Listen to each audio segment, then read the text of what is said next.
It was a regular evening, or at least it should have been. The sound of the television humming in the background, the soft clink of dishes as I cleared the dinner table, and the familiar scent of the candles burning in the living room, it was all part of the usual routine. I had just finished making a pot of coffee when my phone buzzed on the counter. I glanced at it, expecting a message from Ethan. Something casual like, "I'll be home soon," or "Do you need anything from the store?" It was our usual back and forth after work. But when I unlocked the screen, everything changed in an instant. I felt the floor drop beneath me. The words swirled in front of my eyes. I didn't even blink. I just stared at them, as if willing the message to disappear or somehow make sense.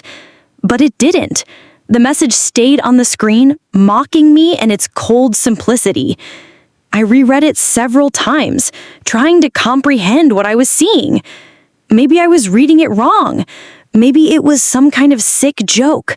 But no, there was nothing to misunderstand here. The bluntness of the message hit me like a punch to the stomach, knocking the wind out of me. I set the phone down, but my hands continued to shake. I could hear the distant sound of traffic outside, the usual hum of life going on around me, yet everything felt like it had come to a sudden halt. The kitchen, which had always been the heart of our home, suddenly felt suffocating. The walls felt too close, like they were closing in on me.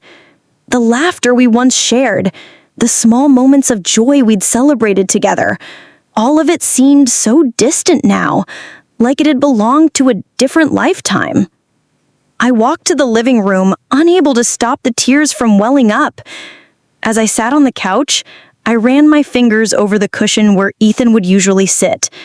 The space next to me felt so empty, and for the first time, the quiet of the house wasn't comforting. It was suffocating. I thought of our life together, the trips, the inside jokes, the promises we had made.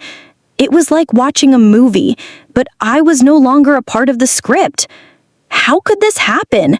How could a person just leave like that, with no explanation?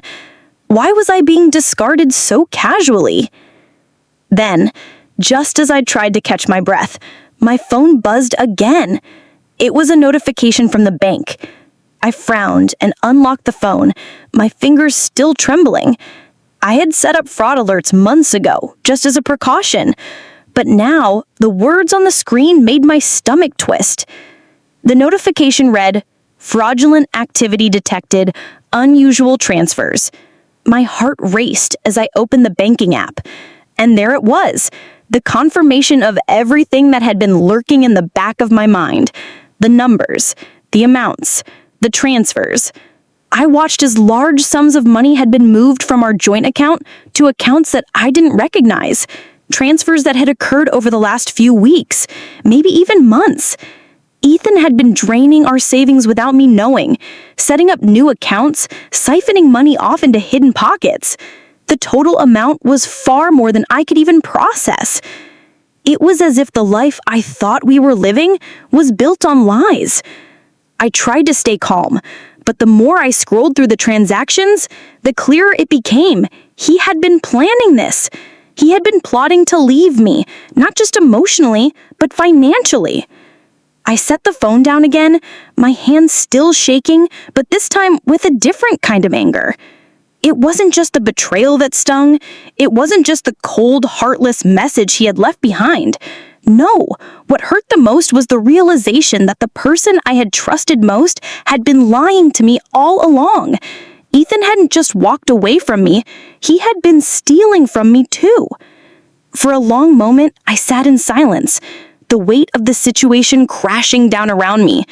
The house was eerily quiet, and the only sound was the beating of my own heart in my ears.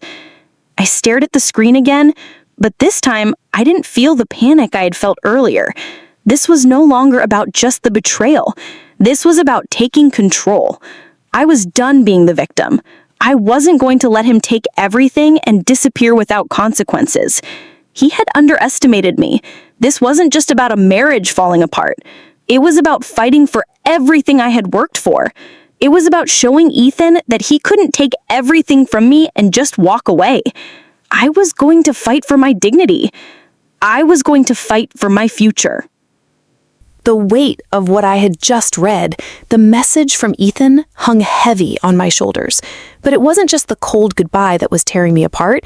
It was the unsettling feeling in my gut that told me something was very, very wrong. The fraud alert from the bank had confirmed it. I had always trusted Ethan with our finances. It was something we had worked on together, something that had bonded us in the early years of our relationship. We talked about savings, investments, and our future like we were partners building a life. And now, here I was, standing in the middle of our living room, staring at the evidence of his betrayal. The first shock was his cold, thoughtless message, but this was far worse. This was financial theft. This was premeditated, calculated. I hadn't seen the signs, and I hated myself for it. My mind was racing, but there was no time for self-pity. I couldn't afford that right now. I needed to focus. I grabbed my phone and stared at the bank alert again. I knew that I had to act quickly or I might lose everything. I took a deep breath and opened my banking app, my heart pounding in my chest. The numbers that appeared in front of me made my stomach drop. The transfers were substantial, and they weren't just one-time withdrawals. No, they had been happening gradually over weeks, maybe months. Thousands of dollars siphoned off without my knowledge. Ethan had been meticulous in covering his tracks. There were no obvious red flags. He had even set up separate accounts to hide the transfers, each account linked to a name I didn't recognize. I scrolled through the transactions again, and my fingers froze when I saw the name of the account he had moved the largest sum to. International Investments. My blood ran cold. This wasn't just about a few $100s here or there. This was an entire life savings drained. And I had been too trusting, too busy with my own life to see what was happening. I went into overdrive, pulling out my laptop and logging into our joint accounts. I searched for anything I could find that would give me more information. Each transfer I uncovered was like a punch to the gut. I started making a list, documenting everything: time, date, amount, everything. My mind was clear and I knew what I had to do. But it wasn't enough to just have the documents. I had to prove his intention. He had been planning this for a long time. I opened the file that contained our most recent mortgage documents, hoping to find some clue, some slip-up that would lead me to more answers. My eyes scanned the pages, and I found it. There, buried deep in the fine print, was a detail I had never noticed before. Ethan had arranged for automatic withdrawals to an overseas account. No wonder the money had been disappearing. But that wasn't all. He'd had forged my signature on several documents. I could hardly breathe as I scrolled through the pages. This wasn't just careless. This was deliberate. Ethan had been preparing to leave me for months, quietly setting up his escape plan. But why? Why would he do this to us? I couldn't understand it. Everything we had worked for, everything we had built together, was now just gone. And the worst part? I had no idea until now. I had been so caught up in our daily lives, in the routine of our marriage, that I never stopped to look closer. I never thought to question the small things, the late nights at the office, the unexplained trips, the distant look in his eyes. I had been blind to the slow unraveling of my marriage. But now I was awake, and this betrayal? This was something I wasn't going to let slide. I spent the next few days in a haze of paperwork, calculations, and phone calls. I contacted our bank to freeze the accounts, worked with my lawyer to prepare for the inevitable confrontation. I didn't know how this was going to unfold, but I knew one thing for sure. Ethan had made a grave mistake. He had underestimated me. I was no longer just the wife. I wasn't just the one left behind. I was the one who could fight back. I had the skills, I had the knowledge, and more than that, I had the will to do whatever it took to protect what was mine. The days following my discovery were a blur. My mind raced with questions I couldn't answer. But more than that, I felt a fire in my chest, anger, hurt, and above all, a burning determination to make things right. Ethan thought he could betray me and disappear into the shadows. But he didn't know who he was dealing with. I wasn't the naive woman he had married. I was someone who could fight back. After weeks of sleepless nights, countless phone calls to the bank, and back and forth conversations with my lawyer, I knew one thing for sure. I was going to expose everything. I wasn't going to let Ethan slip away unnoticed. I wasn't going to sit quietly while he destroyed my life and took everything we had worked for. I sat at my kitchen table, the documents spread out in front of me like a puzzle waiting to be solved. The weight of the paperwork was daunting, but it didn't scare me. Each page was a piece of the puzzle, a step closer to the truth. My fingers moved with precision as I sorted through the records. Everything had to be accounted for. Every transaction, every document, every signature that wasn't mine. Ethan's betrayal was methodical, but I could be even more meticulous. I could hear the ticking of the clock on the wall, the ticking of time that seemed to speed up when my future was on the line. My heart raced as I sifted through the details, but the more I uncovered, the clearer it became. Ethan had been planning his escape for months. The quiet trips, the odd work hours, the secretive behavior, none of it was just coincidence. It had all been part of his grand scheme. I found the account statement that made everything click. A hidden offshore account in his name linked to a shell company. That was where most of the money had gone. Everything we had saved over the years was now sitting in that account. A part of me wanted to scream, to cry, but the other part of me was cold with rage. I couldn't allow myself to feel pity. This wasn't the time for weakness. I put the pieces together.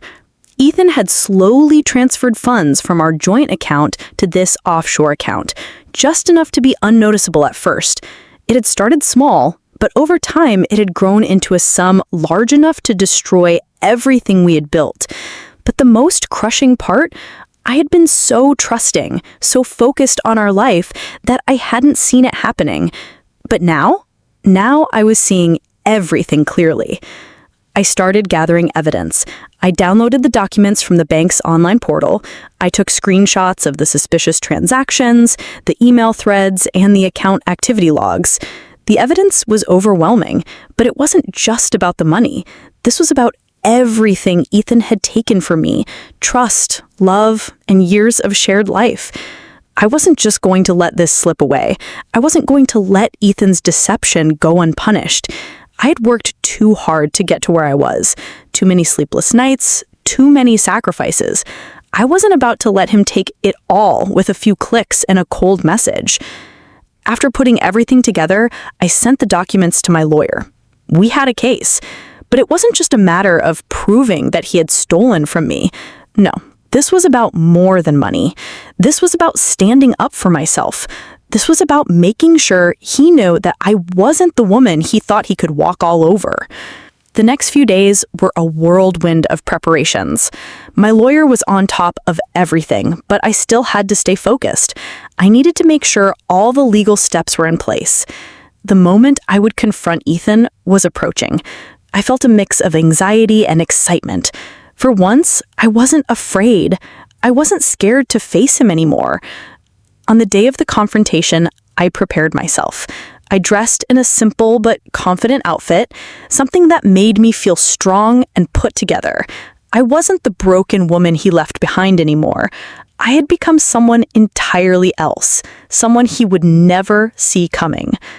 As I walked into the living room where Ethan was pacing, I didn't feel the fear that once gripped me. The confrontation I had imagined over and over in my mind for weeks was finally here. And as I stood there, holding the papers in my hands, I knew that I had taken control of my life. No more living in his shadow, no more pretending everything was fine. Ethan stopped pacing when he saw me. He looked at me with wide eyes, his face pale, but he didn't speak. He wasn't expecting this. He wasn't expecting me to fight back. "I think we need to talk," I said, my voice calm but firm.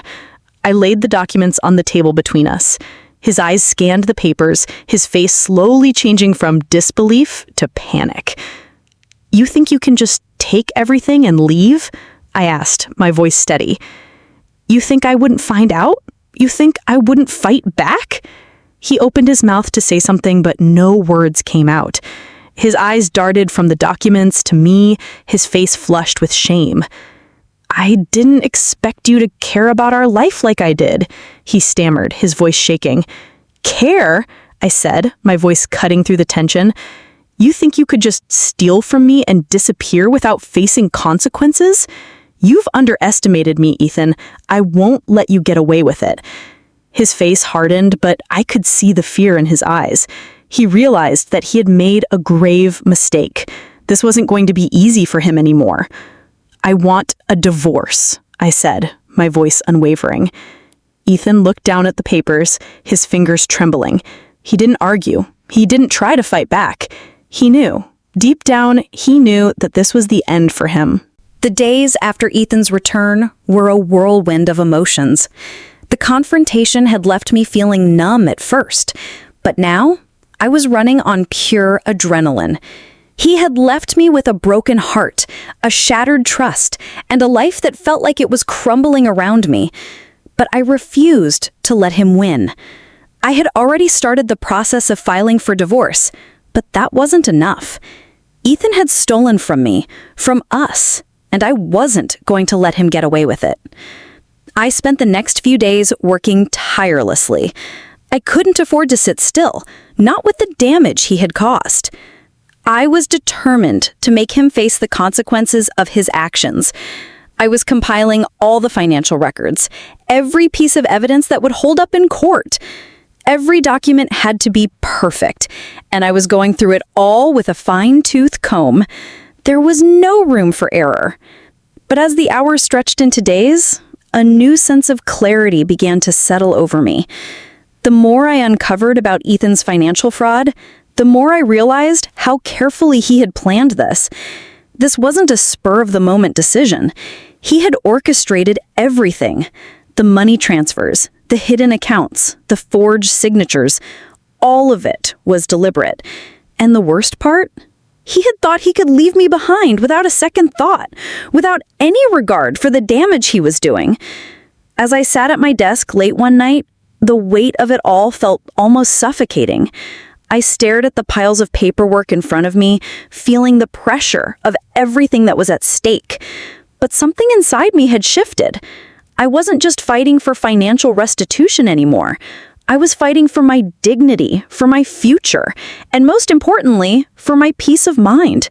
I had worked too hard for everything I had, and I wasn't going to let him take it without a fight. I closed my eyes for a moment and took a deep breath. I knew what I had to do next. It wasn't just about proving that he had stolen from me. It was about showing the world, and most importantly Ethan, that I wasn't going to let him control my life anymore. The next morning, I met with my lawyer. We went over the evidence I had collected, the bank statements, the forged signatures, and the fraudulent transfers. The more we looked at it, the more it became clear that this wasn't just a case of financial misconduct.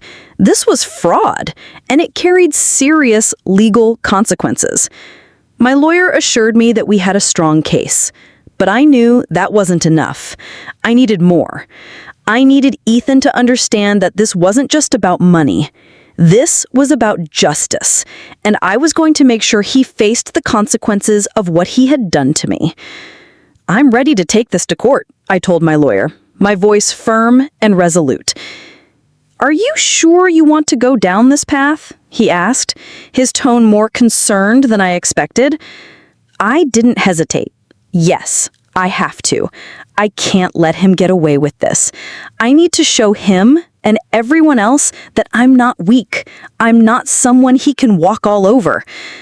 A week later, I received a phone call from my lawyer. He had good news. Ethan had been served with the legal papers, and the court had scheduled a hearing. The legal process was moving forward, but there was one more thing I had to do. I needed to confront Ethan again. This time, it wasn't just about the divorce. This was about facing him and making him realize that he couldn't control me anymore. I had prepared myself for this moment, but the fear that had once consumed me now felt like an old memory. I wasn't scared anymore. I was angry, yes, but I was also stronger than I had ever been. I wasn't the woman who had stood in front of him, vulnerable and unsure. I was a woman who had rebuilt herself from the ground up. I had faced the worst, and I had come out the other side stronger. When Ethan walked into the living room that evening, his face was as cold as ever, but I didn't flinch. I stood my ground, arms crossed over my chest, looking him straight in the eye. "You think you can just take everything from me and leave?" I asked, my voice steady, not giving away any of the hurt that still lingered inside me. "You think I wouldn't fight back?" He looked at me, his face flushing with frustration, but I cut him off. "No, Ethan, I understand perfectly. You've been stealing from me for months, planning this betrayal, and now you think you can walk away with everything, but I won't let you." He hesitated, his expression faltering for just a moment, but then he stood tall, his arrogance returning. "What do you want from me?" he smeared. "I want you to face the consequences of what you've done to me," I said, my voice calm but filled with purpose. "I want you to understand that I won't let you ruin my life. You won't get away with it." He scoffed, but I saw the flicker of doubt in his eyes. He knew, deep down, that he had messed up, and it was too late to take it all back. The day of the court hearing loomed over me like a storm cloud. It felt as if everything had been building up to this moment, the moment when I would finally face Ethan in front of the law, in front of everyone, and show him that his betrayal wouldn't go unpunished. But as the days passed, I started to realize something deeper, something more personal. This wasn't just about the legal battle or the money. It was about my own healing. It was about reclaiming what he had taken from me, my self-worth, my dignity, and my future. But none of it would be easy.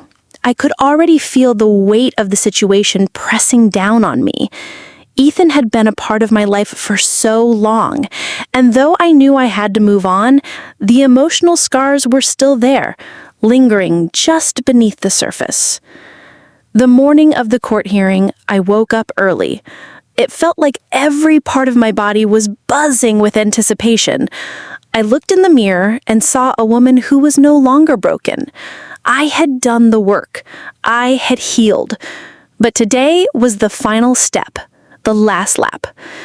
As I prepared myself in the bathroom, I took one last look at my reflection, a woman who had been through the fire and come out stronger.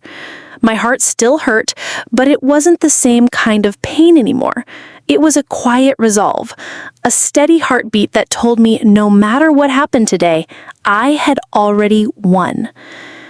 The courtroom was cold. The sterile scent of paper and formalities filled the air as I walked in, my heels clicking on the marble floor. I held my head high, my eyes fixed on the judge's seat, as if it were the only thing that mattered in that room. Ethan was already sitting across the table, looking as composed as ever. Though I could see the slight twitch in his jaw, he was nervous. He knew he was losing control. I sat down at the table, a small stack of papers in front of me. My lawyer had already filed all the necessary documents. Ethan had no idea what was coming. He thought he had played his cards well, but I had seen through every move he made. The truth was now in the open, and there was no escaping it. The judge called the session to order, and the proceedings began. Ethan's lawyer tried to downplay the severity of his actions, tried to twist the narrative and make it sound like it was all just a misunderstanding. But I had everything we needed. I had the evidence, every transaction, every forged signature, every lie he had told. As I listened to the arguments, I could feel the tension in the air. Ethan's lawyer tried to paint me as the aggressor, tried to make me look like I was overreacting. But I stayed calm. I didn't let their words rattle me. I had already done the hard work, and now it was time to let the truth speak for itself. When it was my turn to speak, I stood up, my voice steady. The room fell silent as I began to lay out the case. I spoke about the years of trust I had placed in Ethan, about the sacrifices I had made for our family, and the dreams I had believed we were building together. And then I spoke about the betrayal, the theft, the coldness that had invaded our lives. I didn't just talk about the money.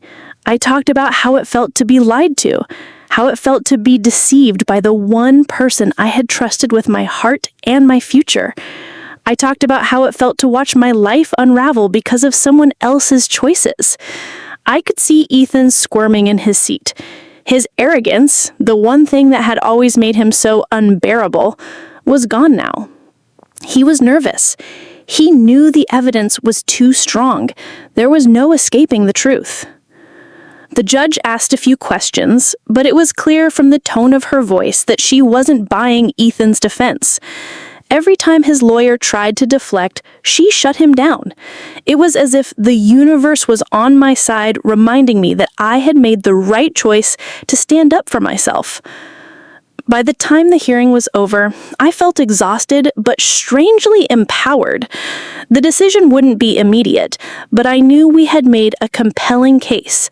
I had confronted the man who had betrayed me, and now it was time to wait for justice to unfold. As I left the courtroom, my mind was spinning. It wasn't over yet, but I could see the end of the road in sight. Ethan's financial fraud had been exposed, and there was no turning back for him now. But beyond the legal victory, I felt a sense of closure, a sense that I was finally taking control of my life. The future was mine to shape. Later that evening, I sat in my apartment, staring out the window at the city lights. It was strange, this feeling of liberation. I had always thought that closure would come with the legal proceedings, but it had already begun. It was in the way I had handled the situation, in the way I had stood up for myself when I had every reason to give in. The phone buzzed on the coffee table, and I looked at it. It was a message from my lawyer. The judge will render a decision next week. You're going to get what you deserve. For the first time in weeks, I smiled. It wasn't the relief of someone who had been wronged and was now seeking justice. It was the smile of someone who had rediscovered their strength, who had taken control of their life back. And in that moment, I realized this wasn't just about a courtroom victory. It was about reclaiming who I was. It had been a few weeks since the court hearing, and the final judgment was still hanging over me like a sword of Damocles. But even in the midst of the uncertainty, I couldn't help but feel a sense of relief. The worst was over. The days of living in the shadow of Ethan's betrayal were coming to an end, and I was starting to breathe again. The battle was still ongoing, but the weight of it no longer crushed me. I had fought for what was mine, and I had done it with strength and dignity. The days following the hearing were difficult, to say the least. I had to adjust to life without Ethan, and that meant facing the reality of a future that looked entirely different from the one I had imagined. I had been married to him for so long that the idea of starting over seemed both overwhelming and terrifying. But I had no choice. He had made the decision for me. I spent hours alone in the quiet of my apartment, trying to wrap my head around everything that had happened. There were moments when I felt weak, when the loneliness threatened to swallow me whole. I missed the man I had once loved, the man I thought I knew, but I had to remind myself that he no longer existed. The person I was grieving wasn't the man who had betrayed me, but the person I had believed him to be. I threw myself into work, using it as a distraction. I found comfort in the familiar rhythm of spreadsheets, financial reports, and the cold comfort of numbers. But even in the midst of the chaos at the office, there was an undeniable emptiness. I had a job, a career, but without someone to share my life with, it felt incomplete. It wasn't until I ran into Olivia at the coffee shop that I realized something profound. I hadn't been living for myself. I had been living for Ethan, for the life we had built together. But now it was time to build something new, something that was just for me. Olivia was my best friend, my rock during this tumultuous time. We had met years ago when we worked together at the bank, and even after I had left for the accounting firm, we stayed close. She had been there for me through every high and low, always offering words of encouragement when I felt lost.